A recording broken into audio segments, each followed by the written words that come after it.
khách nó lại đi máu không phải xa ban được thì chủ chất hạ thấp hết rồi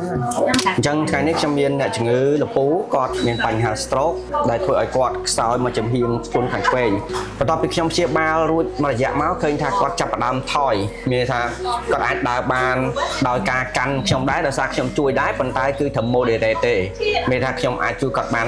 50% គាត់ជួយខ្លួនឯង 50% អញ្ចឹងឃើញថាកើនបន្ទាប់ពី10ដងកាលមុនគាត់ដើរបានដោយ maximum មានថាខ្ញុំជួយតែកម្រិតច្រើនតែឥឡូវថយពីកម្រិតច្រើនមកសល់តែកម្រិតប្រហែលជាខ្ទង់ 50% ទេគោលដៅរបស់ខ្ញុំក្នុងការធ្វើចលនាឬក៏ក្នុងការជួយលពូគឺត្រូវតែឲ្យគាត់ត្រឡប់ទៅអាចដើរបានដោយមិនមានជំនួយនេះគឺជា plan ដែលយើងត្រូវគិតប៉ុន្តែ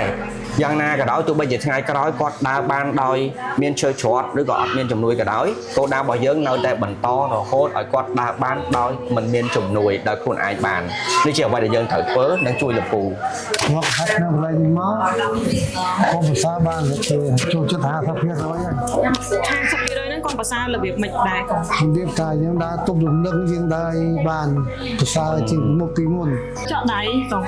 đai của như đây không phải xa đây កុំប្រសើរដែរណា rồi អារម្មណ៍ស្រស់ដែរជាងមុនអត់